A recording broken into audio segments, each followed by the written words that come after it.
Hay personas que caminan entre nosotros y nadie las ve. No están muertos, pero tampoco están vivos del todo. La sociedad los nombra con etiquetas: locos, peligrosos, casos perdidos. Pero, ¿y si te dijera que hubo una vez un hombre así, que dormía en un cementerio? ¿Y si te dijera que Dios mismo cruzó un mar solo por él? Jesús había cruzado todo el mar de Galilea para llegar allí, desde Capernaum hasta la región de los Gadarenos. Hay aproximadamente de 10 a 12 kilómetros en línea recta, pero en medio había una tormenta. La expresión "la otra orilla" no era sola una mención geográfica, era algo cultural. Era tierra gentil, posiblemente bajo la influencia de la Decápolis, donde los judíos no pisaban por miedo a contaminarse. Allí vivía él, todos lo evitaban, nadie quería tenerlo cerca, lo ataban con cadenas y las rompía, gritaba en la noche, se hería.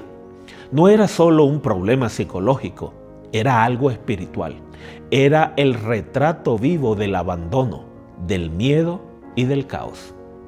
Lo que nadie vio es que en ese hombre se libraba una batalla espiritual encarnada. Perdí mi nombre, perdí mi voz, perdí el control, y aún así, Él vino por mí. Nadie quería venir aquí, ni siquiera los míos. Me encadenaron, me exiliaron, me olvidaron. Dicen que un día fui alguien, que tuve casa, que tenía nombre, pero eso se fue con los gritos. Y siempre, de día y de noche, andaba gritando. No por llamar la atención, sino porque el dolor adentro era más fuerte que el silencio afuera. Me hería con piedras, no para morir, sino porque sentía que solo dolía lo que estaba vivo. No tenía ropa, no por vergüenza, sino porque ya no quedaba dignidad por esconder. Dormía entre los muertos, porque en el fondo yo también lo estaba.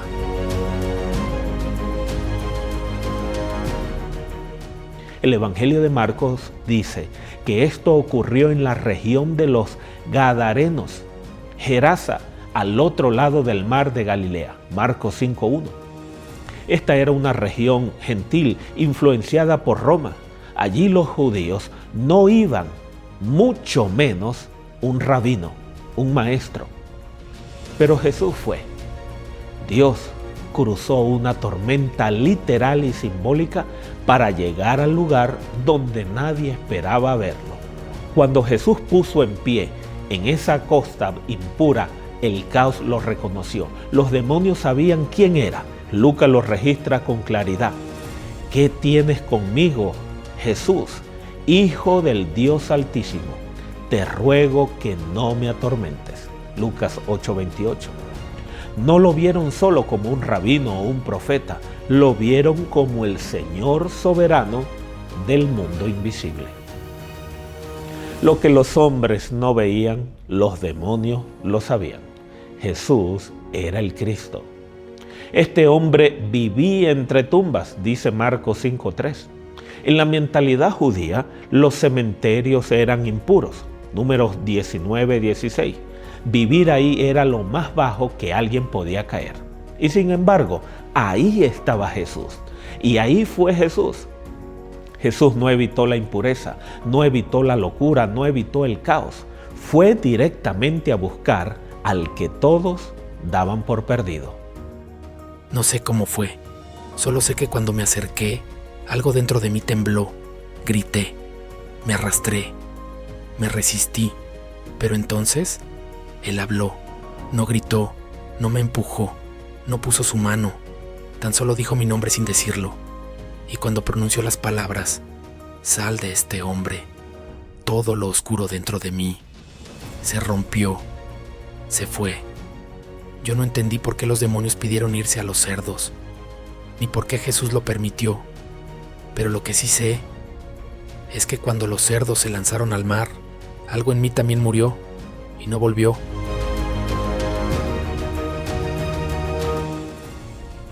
¿Por qué los demonios pidieron ir a los cerdos?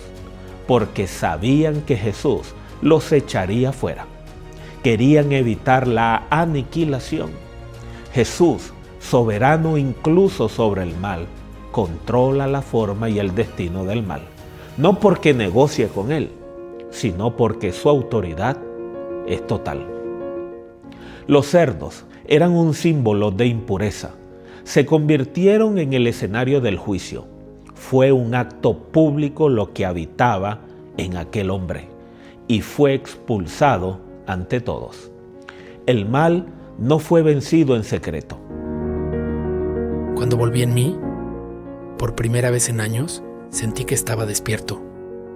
Me senté. Alguien me trajo ropa. Nadie me reconocía. Pero yo sabía quién me había salvado. Yo le rogué que me dejara ir con él. Pero él me dijo que no. Me pidió algo más difícil que seguirlo. Me pidió quedarme y contarle a otros. Ahora, ¿eran 1 o 2 endemoniados? Mateo habla de 2 en Mateo 8:28 y Lucas y Marcos nos habla de 1. ¿Será contradicción? No. Lo que Marcos y Lucas hablan de 1 implica que no hubiera otro. Mateo menciona 2 porque su estilo narrativo suele ser más completo en las escenas de poder y testimonio legal. Te explico un poco. En el mundo judío, 2 testigos validaban un hecho, Deuteronomio 19:15, y eso puede influir en su forma de contar el relato. Mientras que Marcos y Lucas, por otro lado, se concentran en 1. ¿Y por qué razón? Porque ese 1 fue quien protagonizó la escena del cambio radical y se convirtió en testigo de Jesús en la Decápolis, Marcos 5:20. El otro posiblemente fue liberado también, pero no tuvo un papel central en la narrativa redentora que se desarrolla después. Cuando Jesús llegó, el hombre corrió hacia él y lo que estaba dentro de él gritó lo siguiente: ¿qué tienes conmigo, Jesús, Hijo del Dios Altísimo? Marcos 5:7. Aún en medio de su tormenta, algo dentro de él sabía quién era Jesús. Jesús no tuvo que alzar la voz, no organizó una campaña, solo dijo: sal de este hombre, espíritu inmundo.